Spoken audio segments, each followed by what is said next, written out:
नमस्ते साथीहरू, तपाईँहरू सन्चै हुनुहुन्छ होला। मेरो यही आशा छ। हिजो न गीता बनाउनु गएको थियो र राष्ट्रिय परिचय पत्र बनाउनु पाएन। त्यसको लागि फेरि आज म जनकपुर जाँदैछु र बाटोमा के हुनेछ सब म तपाईँलाई भन्ने गर्छु। अब के हुन्छ कति हुन्छ, यहीँ बस पक्रेर जाने। अब बस पाए बस, विङ्गर पाए विङ्गर, विङ्गरमै जाने होला जस्तो छ।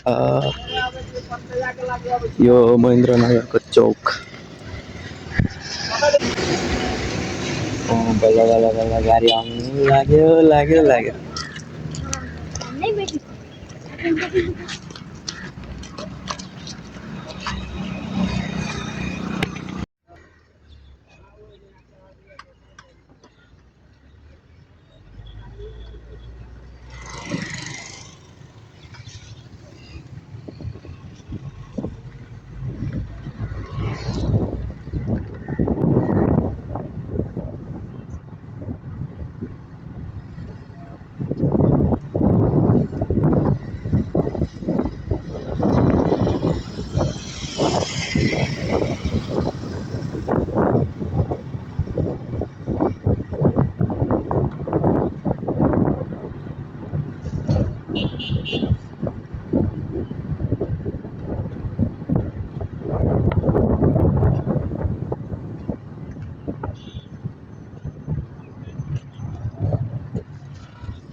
यही हो हाम्रो रामानन्द चौक।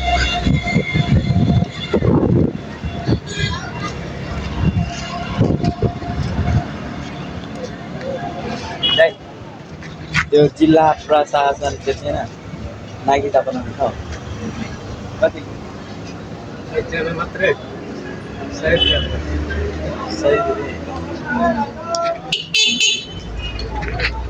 भिडियो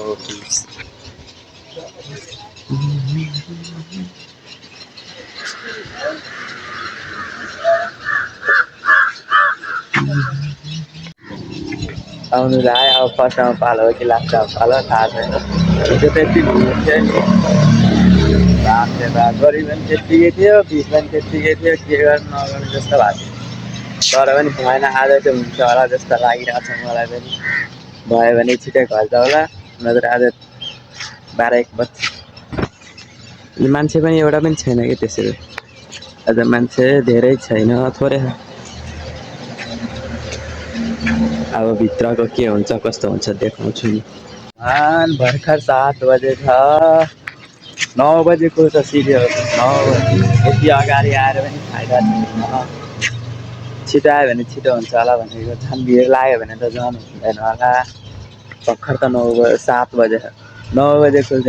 2 घन्टा यतिको उभिएर के गर्नु के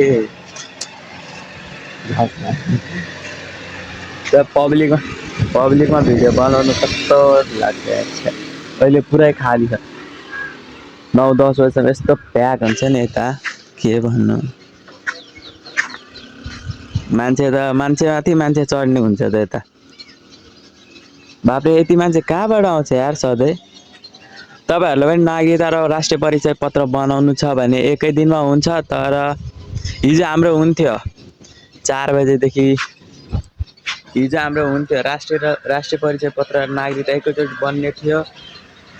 4 बजेमा नागरिकता पायो अनि राष्ट्रिय परिचय पत्रको लागि लाइन काटेको त, लाइनमा गएको त सर्भरै डाउन भयो। त्यसैले हिजो काम भएन। आज बिहानै जाने 5 बजे उठेर आएको। 5 बजे 9 बजे काम भयो, 5 बजे उठेर आयो। गाह्रै छ। तपाईँहरू पनि नयाँ नागरिकता बनाउनुहुन्छ भने राष्ट्रिय परिचय पत्रको लागि फर्म नकाट्नु होला। हिजो बेकारको पैसा गयो फर्म काटेर। नयाँ नागरिकताको लागि फर्म भर्नु पर्दैन, त्यत्तिकै राष्ट्रिय परिचय पत्र बनाउने कोठातिर जानु बन्छ।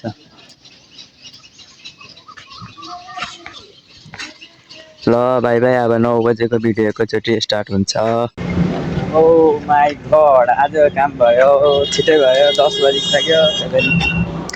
काम त छिटै भइसक्यो। ल ल भाइ अब अर्को भ्लगमा भन्छु के भन्छ।